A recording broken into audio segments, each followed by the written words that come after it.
नमस्कार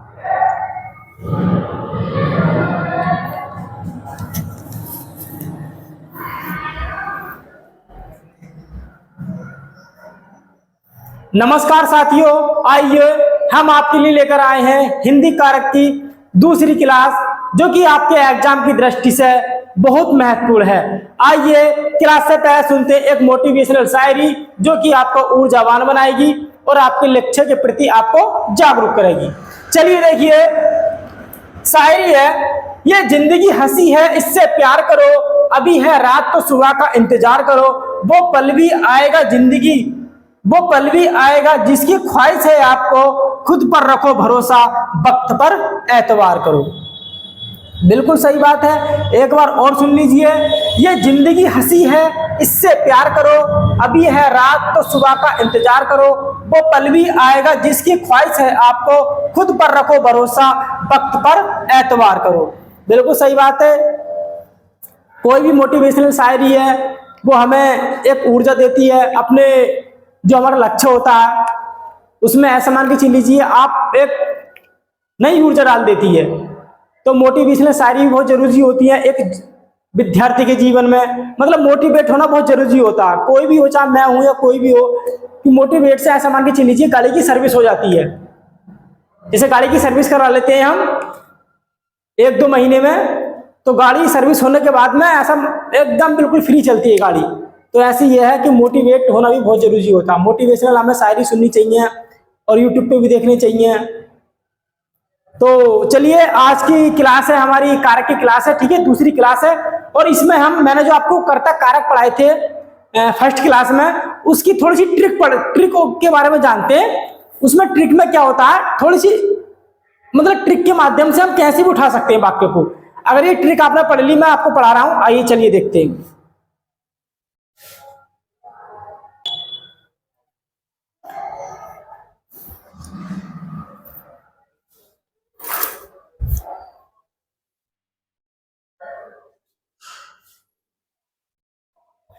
देखिए, आइए साथियों, कर्ता कारक के बारे में थोड़ा ट्रिक के बारे में पढ़ते हैं, ठीक है। इस ट्रिक के माध्यम से आप कोई भी वाक्य आ जाए कर्ता कारक का, आप उसको तुरंत उठा लोगे। चलिए, पहला है हमारा, अंशु ने भोजन किया।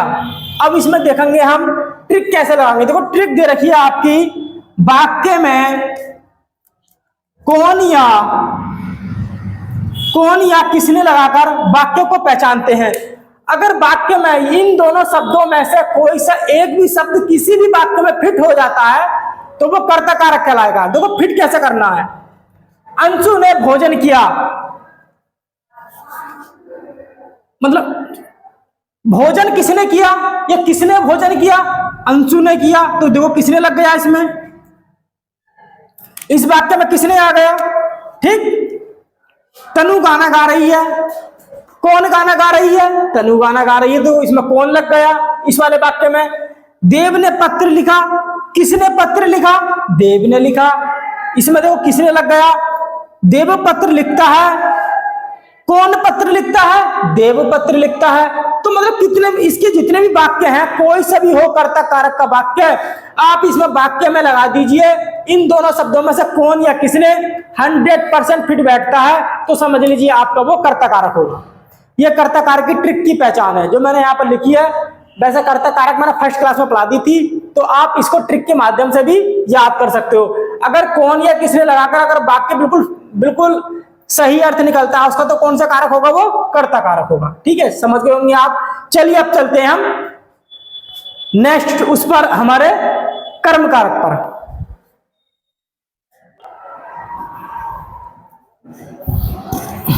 आइए देखिए मेरे प्यारे साथियों, अब चलते हैं हम कर्म कारक पर। कर्म कारक की पहले विशेषता या इसकी पहचान देखेंगे, फिर इसके कारक चिन्ह और फिर इसके वाक्य देखेंगे।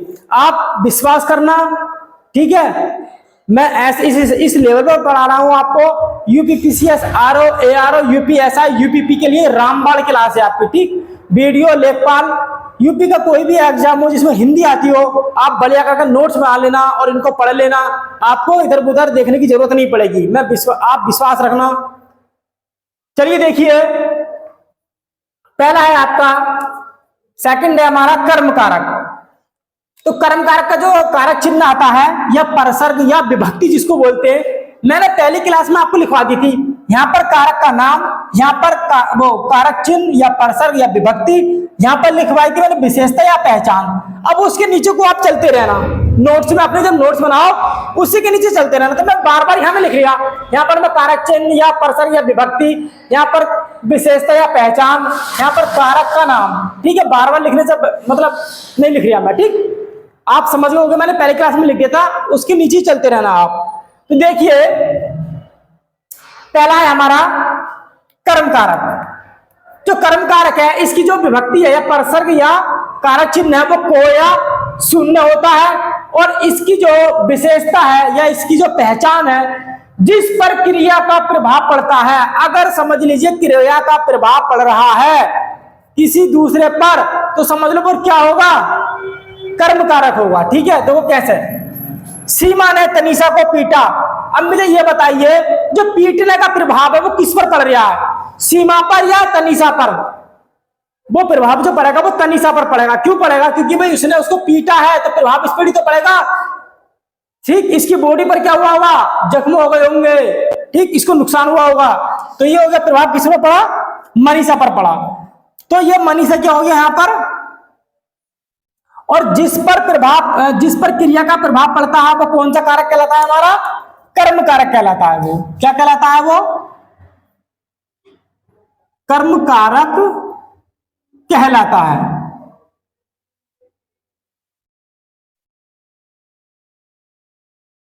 ठीक, अब प्रभाव किस पर पड़ा, तनीषा पर पड़ा, तो तनीषा क्या हो गया, हमारा कर्म कारक हो गया, कर्म कारक। ठीक, अब मैंने आपको बताया था हमेशा कारक के नाम के बाद में क्या आता है, कारक चिन्ह आता है। तो कारक चिन्ह क्या आ गया यहाँ पर, को, ये हो गया हमारा कारक चिन्ह। ठीक है, तो लिख लो यहां पर, ये क्या हो गया हमारा कारक चिन्ह हो गया। आपकी समझ में आ गया होगा वाक्य, मैं समझता हूं। ठीक है, फिर नेक्स्ट वाक्य है हमारा, देव ने रावण को मारा। रावण को किसने मारा, देव ने मारा। तो मुझे यह बताइए जिस पर क्रिया का प्रभाव पड़ता है उसे कर्म कारक कहते हैं। क्रिया का प्रभाव किस पर पड़ा, मारने का, वो पड़ा रावण पर। ठीक है, रावण पर पड़ा, तो रावण क्या हो गया हमारा यहाँ पर, कर्म कारक।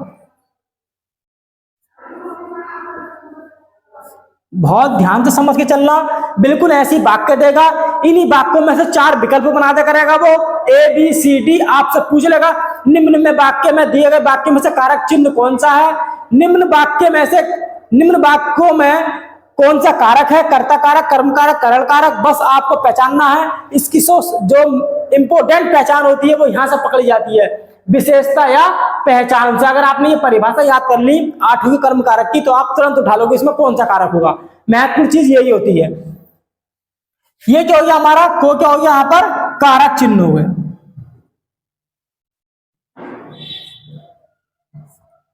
आगे चलिए, मोहन ने सांप को मारा। अब मुझे ये बताइए जिस पर क्रिया का प्रभाव पड़ता है, मारने का प्रभाव मोहन के द्वारा किसको मारा गया, सांप को मारा गया। कोई यहां पर साधन नहीं है, कभी इसमें वो लगा दो करण कारक। करण कारक में साधन होता है, यहां पर कोई साधन नहीं है, ना डंडा है, ना लाठी है, ना बंदूक है। यहां पर खाली क्या, मोहन ने सांप को मारा। अब सांप को मारा, सांप क्या हो गया यहां पर, कर्म कारक हो गया। क्यों हो गया, क्योंकि मोहन के द्वारा जो मारा गया, मारने का प्रभाव किस पर पड़ रहा है, सांप पर पड़ रहा है। मतलब क्यों पड़ रहा है प्रभाव, क्या प्रभाव पड़ रहा है, अरे भाई सांप को मोहन ने मारा है, समझ ली उसको चोट आई होगी, कई जगह से टूट गया होगा, वो मर भी गया होगा, तो ये प्रभाव पड़ा नहीं पड़ा उसका मारने का। और इसमें कारक चिन्ह क्या हो गया, को हो गया। क्यों हो गया, क्योंकि मैंने आपको बताया था हमेशा कारक के नाम के बाद में कारक चिन्ह आता है, या कारक चिन्ह से पहले हमेशा कारक का नाम आता है। तो कारक का नाम क्या हो गया, कर्ता कारक हो गया, और को क्या हो गया यहाँ पर, कारक चिन्ह हो गया। नेक्स्ट आगे चलिए, तनुजा ने सीमा को बुलाया। अब मैंने लिखा तनुजा ने, तनुजा कोई लड़की नाम है, सीमा का भी लड़की नाम है। तनुजा ने किसी को ऑर्डर दिया होगा, जाइए सीमा को बुला के लाइए। अब मैंने मान लिया सीमा कुछ काम कर रही होगी, कक्षा में पढ़ा रही होगी, तो वो तुरंत एकदम उठी होगी और हड़बड़ाई होगी, तुरंत एकदम आई होगी, एकदम आई होगी। क्यों? क्योंकि उसको तनुजा ने बुलाया। तो बुलाने का जो प्रभाव पड़ा होगा सीमा पर, पड़ा होगा नहीं होगा? क्योंकि उसके प्रभाव से जो उसने बोला तभी तो आई वो। तो ये क्या हो गया यहां पर? सीमा क्या हो गया यहां पर? ये हो गया हमारा कर्म कारक। और ये को क्या हो गया यहां पर? कारक चिन्ह। और सुनो अंग्रेजों, यहां पर जो ने दे रखा है ना, इसको ये मत समझ लेना ये कर्ता कारक होगा। अरे कर्ता कारक की परिभाषा देखो और इसकी पहचान देखो। क्या जिस पर क्रिया का प्रभाव पड़ता है, इस पर तनुजा ने सीमा को बुलाया। बुलाने का प्रभाव किस पर पड़ रहा है? सीमा पर पड़ रहा है। क्यों पड़ रहा है? क्योंकि सीमा को जब उसने सुना होगा कोई बुला रहा है तो तुरंत हड़बड़ाई होगी और एकदम आई होगी। ठीक।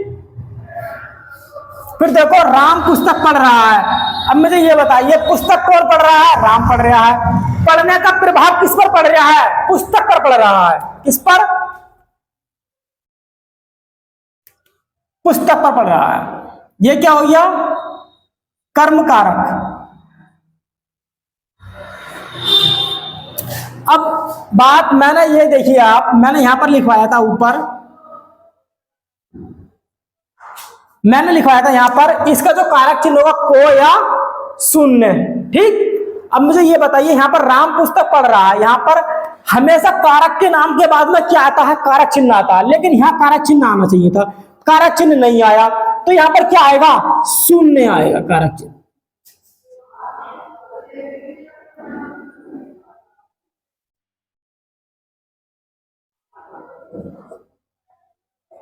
क्या हो गया? शून्य हो गया। ठीक। आपकी समझ में आ गया होगा। ठीक है। और कारक चिन्ह से पहले क्या था? कारक का नाम, वो आ गया पुस्तक। दोबारा सुन लो, राम पुस्तक पढ़ रहा है।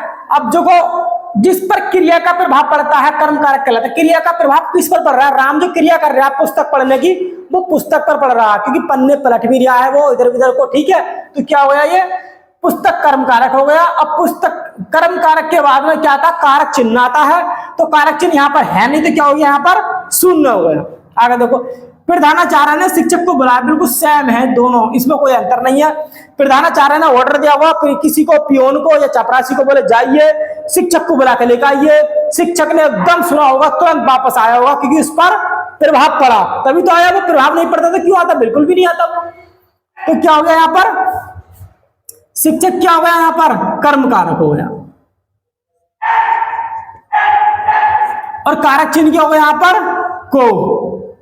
यह आपका कारक चिन्ह हो गया। आपके समझ में आ गया होगा। ठीक है। बस नोट्स बना लीजिए, मेहनत से पढ़ते रहिए, लगन से पढ़ते रहिए। बस आपकी मेहनत ही आपकी मंजिल तक लेके जाएगी। नहीं तो दुनिया में कोई भी चीज ऐसी नहीं जो आपकी मंजिल तक ले जाए। और ये बात सत्य है, जो आप कर सकते हो दुनिया में कोई नहीं कर सकता। ये बात मेरी नोट कर लेना आप। जो आप कर सकते हो दुनिया में कोई नहीं कर सकता, मैं भी नहीं कर सकता। चलिए आगे देखिए, चलते हैं हम नेक्स्ट, चलते हैं नेक्स्ट कारक है हमारा करण कारक पर चलते हैं।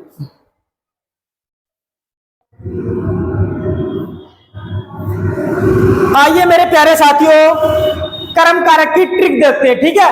अगर कर्म कारक की जो ट्रिक दे रखी है, दो शब्द दे रखे हैं हमारे, क्या या किसको, अगर ये वाक्य में फिट बैठते तो कर्म कारक है, अगर नहीं बैठते तो कर्म कारक नहीं है। बहुत आसान ट्रिक है, आराम से कोई सा भी कर्म कारक का कोई सा भी वाक्य दे रखा हो आप तुरंत उठा लोगे।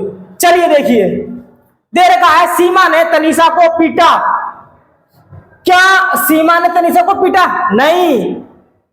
सीमा ने किसको पीटा? तनीषा को पीटा। बिल्कुल फिट हो गया। सीमा ने किसको पीटा? तनीषा को पीटा। वाक्य में किसको आ गया? बिल्कुल शुद्ध वाक्य बन गया। देव ने किसको मारा? देव ने रावण को मारा। किसको मारा? ये आ गया। मोहन ने सांप को मारा। मोहन ने किसको मारा? सांप को मारा। तनुजा ने सीमा को बुलाया। तनुजा ने किसको बुलाया? सीमा को बुलाया। राम पुस्तक पढ़ रहा है। राम पुस्तक पढ़ रहा है। राम क्या पढ़ रहा है? पुस्तक पढ़ रहा है। देखो इसमें क्या आ गया। तो कोई भी वाक्य हो कर्म कारक का आप ट्रिक से तुरंत उठा सकते हो और बस मिनट सेकंडों में उसका जवाब दे सकते हो। क्या या किसको लगाकर हम इसकी पहचान करते हैं। और उसमें कर्ता कारक में कौन या किसने लगाकर हम कर्ता कारक की पहचान करते हैं। कर्म कारक में क्या या किसको लगाकर कर्म कारक की पहचान करते हैं। आपकी समझ में आ गया होगा। अगर आपको कोई डाउट लग रहा है तो आप कमेंट बॉक्स में कमेंट कर सकते हैं और मुझे बता सकते हैं। मैं आपको आपका तुरंत रिप्लाई देने की कोशिश करूंगा। चलिए अब नेक्स्ट चलते हैं हम करण कारक पर। मैं आपको बता दूं करण कारक जो है उसकी जो परिभाषा होती है उसमें यह है जिस साधन से क्रिया संपन्न होती है उसे करण कारक कहते हैं। कोई ना कोई इसमें साधन होगा या कोई ना कोई माध्यम होगा क्रिया को संपन्न करने का। ठीक है, तो और इसमें तो चलिए फिर देखते हैं आगे।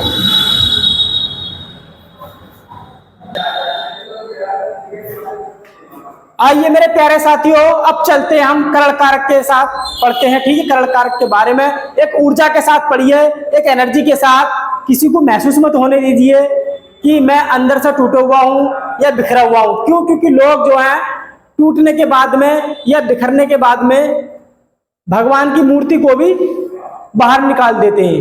ठीक, तो किसी को महसूस मत होने देना कि मैं टूटा हुआ हूं या बिखरा हुआ हूं।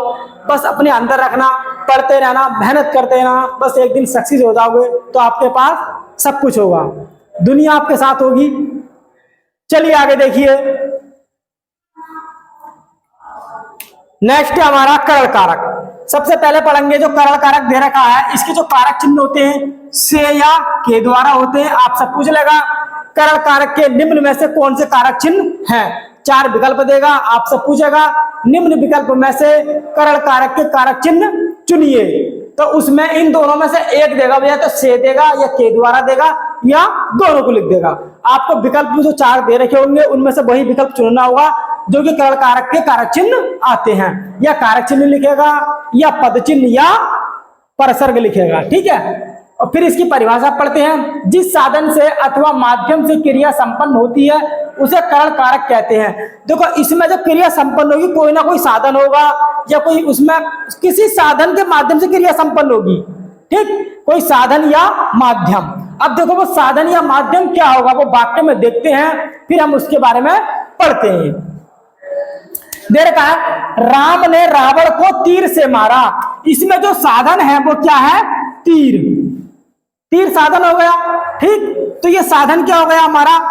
जिस साधन से क्रिया, जिस साधन अथवा माध्यम से क्रिया संपन्न होती है उसे करण कारक कहते हैं। साधन या माध्यम बात एक ही है।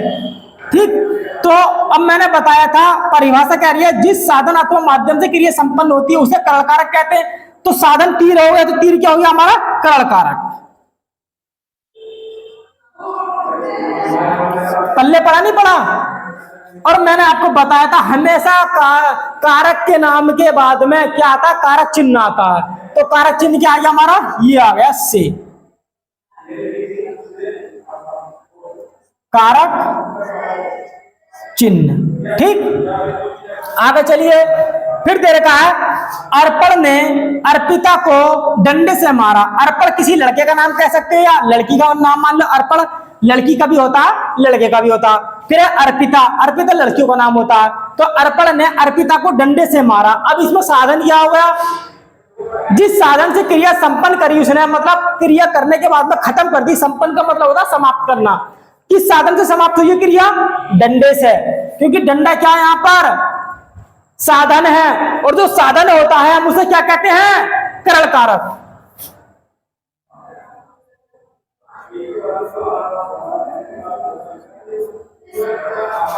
और से क्या हो गया हमारे यहाँ पर? कारक चिन्ह हो गया। ये क्या हो गया हमारा? कारक चिन्ह। यहां पर ऊपर लिख दो। ठीक है,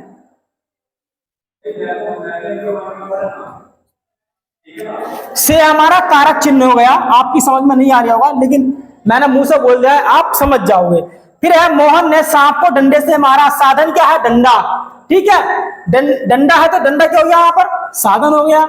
तो जिसमें और जिस वाक्य में साधन आए कोई तो वो कौन सा कारक होता है?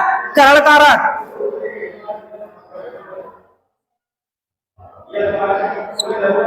से क्या हो गया यहाँ पर?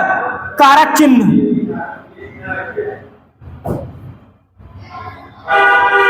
ठीक, समझ में आ रहा होगा आपके। अब चलते नेक्स्ट वाक्य में। स्नेहा पेन से पत्र लिखती है। अब स्नेहा जो लड़की है वो पत्र जो लिख रही है वो किस साधन से लिख रही है, वो माध्यम क्या पत्र लिखने का, पेन। अगर पेन से लिख रही है और साधन आपको पता लग गया पेन है, तो फिर कौन सा कारक होगा, करल कारक।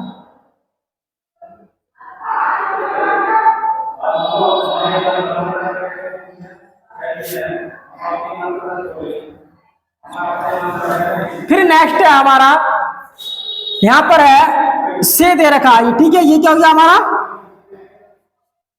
कारक चिन्ह। ये क्या हो गया हमारा, कारक चिन्ह। आगे चलिए, देव के द्वारा पत्र लिखा गया, देव के द्वारा कलम से पत्र लिखा गया। अब इसमें मुझे साधन क्या दिखाई दे रहा है, आप बताइए कमेंट बॉक्स में। देव के द्वारा कलम से पत्र लिखा गया, इसमें साधन क्या हो गया, कलम। तो ये कौन सा कारक हो गया, करल कारक। और ये से क्या हो गया यहां पर, कारक चिन्ह। कारक आपके पल्ले पड़ रहा होगा मेरे हिसाब से, बढ़िया करके पढ़ लेना, बार बार पढ़ने की आपको जरूरत नहीं पड़ेगी, बस एक ही बार में खत्म। तो बिल्कुल ऐसा लेके, ये स्ट्रक्चर होता है ना, बिल्कुल स्टेप बाय स्टेप, पहले एक सीढ़ी पे पैर रखो, फिर दूसरी पे, फिर तीसरी पे, फिर चौथी पर, अपनी मंजिल तक पहुंचना और पेपर की खोपड़ी में छेद करना, ये पेपर की खोपड़ी फोड़ के आना, ये होता है, ठीक। आगे दे रखा है, मोहन स्कूटर से स्कूल गया। अब मोहन स्कूटर से स्कूल गया, साधन क्या है, माध्यम क्या है, अरे स्कूटर है। तो ये क्या हो गया हमारा, करल कारक हो गया। और करल कारक के बाद में, ये कारक के नाम के बाद में क्या आता है, हमेशा कारक चिन्ह आता है।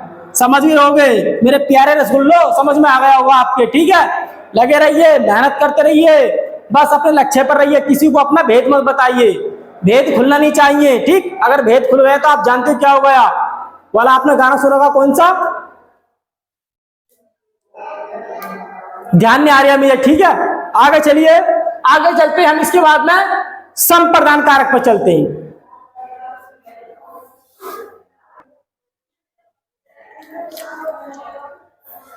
आइए चलिए साथियों, देखिए हमारा जो अगला वो कारक है हमारा है संप्रदान कारक, ठीक। चलिए इसके बारे में पढ़ते हैं। इसके जो कारक चिन्ह होते हैं, संप्रदान, या जिसको बोलते हैं दान, दान दे दो दान, वो कौन होता है, संप्रदान। इसमें कारक चिन्ह आते हैं को या के लिए। इसकी जो विशेषता है या इसकी जो क्या कहते हैं हम पहचान है, वो क्या है, जिसके लिए क्रिया संपन्न होती है, या मैं कह सकता हूं या कोई व्यक्ति है, ठीक है, वो भूखा बैठा है और मैं गया, मैंने देखा एकदम जाके, यार ये तो बहुत भूखा बैठा है। अब मैं वहां से एकदम वापस जाऊंगा, मैं कुछ खाना खरीदूंगा होटल से जाके, फिर लाके उसको दे दूंगा, ठीक। अब मैंने क्या करा, जिसके लिए क्रिया संपन्न, किसके लिए क्रिया संपन्न करी मैंने, भिखारी के लिए, ठीक है। क्या, उसके लिए मैं गया और खाना लेकर आया, ठीक। उसको बोलते हैं जिसके लिए क्रिया संपन्न होती है, या जिसे कुछ प्रदान किया जाए या दान किया जाए, उसे ही हम संप्रदान कारक कहते हैं, ठीक। समझ गए होंगे आप। आइए चलिए वाक्य के माध्यम से इसको पहचानते हैं। देर का है, प्राणी अपने बच्चों के लिए सब कुछ करता है। अब मुझे यह बताइए, इसमें इन दोनों में से कौन सा फॉलो हो रहा है, प्राणी अपने बच्चों के लिए सब कुछ करता है, जिसके लिए क्रिया संपन्न होती है, जिसे कुछ प्रदान किया जाए, जिसके लिए क्रिया संपन्न होती है, क्या क्रिया संपन्न हो रही है, अरे भाई प्राणी अपने बच्चों के लिए सब कुछ करता है। क्या, उसने अपने बच्चों के लिए खाना बनाया, मकान बनाया, घोंसला बनाया, ठीक, कपड़े लाया, मिठाई लाया, उनको खिलाया, उसने क्या क्या नहीं करा, सब कुछ करा। लेकिन उसने क्या करा, जिसके लिए क्रिया उसने सब कुछ करा, मतलब क्रिया संपन्न करी, किसके लिए करी, अपने बच्चों के लिए करी। क्या क्रिया संपन्न करी होगी, मैंने आपको बता दिया, खाना लाया होगा, घोंसला बनाया होगा, मकान बनाया होगा, ठीक है, उनको नहलाया होगा, उनको खाना दिया होगा, दवाई दी होगी, मिठाई भी दी होगी, सब कुछ करा होगा। तो ये क्या हो गया हमारा, अब मैं आपको बता चुका हूं, हमेशा बताया है, कारक चिन्ह कब आता है, हमेशा कारक के नाम के बाद में कारक चिन्ह आता है, या हम कह सकते हैं कारक चिन्ह से पहले कौन आता है, कारक का नाम। तो देखो कारक चिन्ह क्या दे रखा हमारा, ये दे रखा है, अब लिख रहा है जिसके लिए क्रिया संपन्न होती है। प्राणी ने जो क्रिया संपन्न करी, किसके लिए करी है, बच्चों के लिए। तो बच्चे कहाँ है हमारे, ये अंग है। तो ये कौन सा कारक हो गया, संप्रदान कारक हो गया।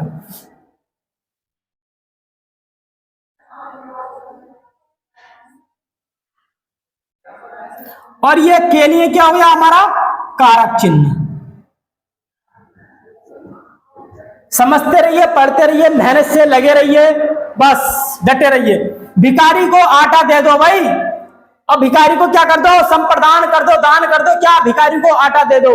अब मुझे ये बताइए, भिखारी को आटा दे दो तो क्रिया जो संपन्न की जा रही है किसके लिए की जा रही है?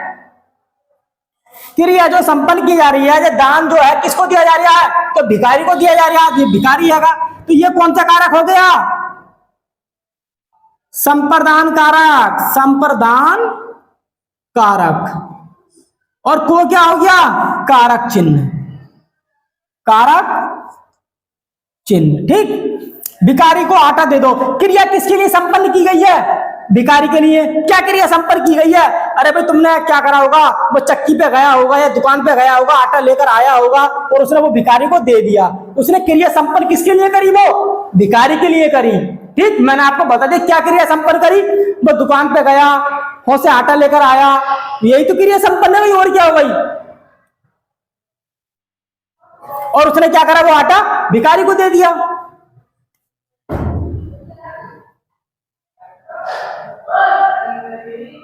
ये भी हो गया। अब चलिए हमारा है गरीब के लिए सामान मंगाओ। अब मुझे ये बताइए, गरीब के लिए, गरीब के लिए सामान मंगाओ। अब ये बताइए आप, ये वाक्य दे रखा, गरीब के लिए सामान मंगाओ, जिसे कुछ प्रदान किया जाए या दान किया, उसको क्या कहते हैं?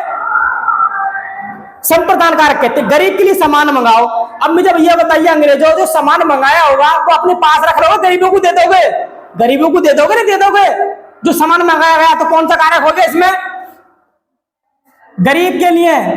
सामान किसके लिए मंगाया गया? गरीबों के लिए, घर में रखने के लिए, देने के लिए? देने के लिए मंगाया गया, दान करने के लिए या फिर दान करने के लिए। तो गरीब क्या हो गया? संप्रदान कारक हो गया। और के लिए क्या हो गया? कारक चिन्ह। ठीक, फिर है राम ने बच्चों के लिए मिठाई खरीदी। अब मुझे ये बताइए मेरे प्यारे साथियों, प्यारे रसगुल्लो, जो राम ने बच्चों के लिए मिठाई खरीदी है, या मैं कहूं मेरे प्यारे लड्डुओं, क्योंकि रसगुल्ला थोड़ा गिर भी जाए तो फूटता नहीं, लेकिन लड्डू एकदम फूट जाता, उसमें कि आप हो। ठीक, बस फूटना मत, नहीं तो फिर आप जानते हो फूटने के बाद में क्या होता है आदमी का। लगे रहना बस, अगर गिर भी जाओ तो कोशिश करना ताकि सावध रहो, इससे कि सुरक्षित बच जाओ। ठीक, मेरे कहने का मतलब यही है, बस पढ़ाई पे लगे रहना, बिखरना मत, इधर उधर को मतलब वो मत होना चाहिए। ठीक है, क्योंकि आपने बहुत मेहनत करी है, ये मेहनत आपकी रंग लानी चाहिए। राम ने बच्चों के लिए मिठाई खरीदी। अब मुझे ये बताइए, राम ने बच्चों के लिए मिठाई खरीदी, क्या खरीदी है? मिठाई किसके लिए? बच्चों के लिए। और जिसके लिए क्रिया संपन्न होती है, जिसे कुछ प्रदान किया जाए, क्या होता है वहां पर? संप्रदान, दान कारक होता है। ठीक, तो ये बच्चे क्या हो गया हमारा? संप्रदान। बच्चे क्यों? और यार क्योंकि क्रिया संपन्न किसके लिए की गई है? बच्चों के लिए की गई है। अब उसने क्या करा है? क्रिया संपन्न क्या करी उसने? मिठाई लाया, मिठाई खरीद के लाकर उसने अपने बच्चों को दे दी। ठीक है, क्रिया समाप्त हो गई? हो गई नहीं हो गई? क्रिया समाप्त हो गई, खत्म हो गई, क्योंकि उसने मिठाई खरीदी और वो खरीद के वो अपने पास थोड़ी रखेगा, भाई बच्चों को दे दी होगी। और लिख दिया राम ने बच्चों के लिए मिठाई खरीदी। अब मिठाई खरीदी, चलो मैंने मान लिया, खरीद के अपने पास रखेगा, ये बच्चों को देगा। बच्चों को देगा, जब बच्चों के लिए खरीदी है तो वो क्या कर देगा? प्रदान कर देगा बच्चों को। और जिस वाक्य में प्रदान या दान किया जाए उसे कौन सा कारक कहते हैं? संप्रदान क्या रहते हैं। तो किसके लिए खरीदेगा? ये बच्चों के लिए। तो संप्रदान कारक कौन सा? ये हो गया हमारा बच्चों क्या हो गया? संप्रदान कारक। और ये के लिए क्या हो गया हमारा? कारक चिन्ह। Next, very very most important, प्राणी अपने बच्चों के लिए सब कुछ करता है। बिल्कुल सही बात है, प्राणी अपने बच्चों के लिए सब कुछ करता है। अरे भाई, उन्हें वो खाना भी देगा, उनके लिए बिस्तर लगाएगा, उनके लिए क्या क्या नहीं करेगा, सब कुछ करेगा। ठीक, सारे काम करता है और सारे काम करके संपन्न कर देता है वो। ठीक, बोलता है बच्चे अब जाकर सो जाओ। प्राणी अपने बच्चों के लिए सब कुछ करता है, तो कौन सा कारक हो गया इसमें? संप्रदान। संप्रदान कारक कहाँ है? ये आएगा। प्राणी किसके लिए कर रहा है? बच्चों के लिए कर रहा है। या जिसके लिए क्रिया संपन्न होती है या जिसे कुछ दिया जाए उसे कहते हैं संप्रदान कारक। तो इस वाले वाक्य में किसके लिए क्रिया संपन्न की गई है? या इसे कुछ प्रदान किया गया? बच्चों के लिए। Very good. तो बच्चे क्या हो जाएगा आपका? संप्रदान कारक हो जाएगा। ठीक है, लिख लेना यहाँ पर। ये हमारा हो गया संप्रदान कारक। और के लिए क्या हो गया, ये के लिए क्या हो गया, हमारा कारक चिन्ह हो गया। मेरे प्यारे लड्डू, आपके समझ में आ गया होगा। बस मैं यही कहूंगा, लगे रहिए आप किसी भी हालात में हो। ये मत देखिए मेरे पास ये होना चाहिए, ऐसा होना चाहिए, फलाना ढिमाका, कुछ मत देखिए। बस किंतु परंतु कुछ नहीं, मेहनत करते रहिए, लगे रहिए। अगर किसी को कोई समस्या है, कोई दिक्कत है तो कमेंट बॉक्स में बताइए, या फिर मेरा ये मोबाइल नंबर रहेगा, उस पर आप संपर्क कर सकते हैं। जो मोबाइल नंबर है 70 60 47, ये 4 है 9600, ये मेरा मोबाइल नंबर है। आप जानते हैं मेरा नाम है क्या, टिंकू सिंह या टिंकू जिया। चलिए तब तक के लिए मेरे साथियों, जय हिंद साथियों। नेक्स्ट वीडियो में मिलते हैं, ठीक है। नेक्स्ट वीडियो आपकी जल्दी आएगी और वो कुछ इसमें खास बातें होंगी आपके लिए। और मैं यही कहूंगा, बस लगे रहिए, डटे रहिए अपने लक्ष्य पर, और आपका खुश रहना ही, आप जानते हो, आपके सामने वाले के लिए सबसे बड़ी क्या है, टेंशन है। बस खुश रहिए किसी भी हालात में, हंसते रहिए, मुस्कुराते रहिए बस, और अपने शरीर को, बॉडी को बिल्कुल एकदम फुर्तीला रखिए। चलिए फिर मिलते हैं हम आपके नेक्स्ट वीडियो में। जय हिंद साथियों।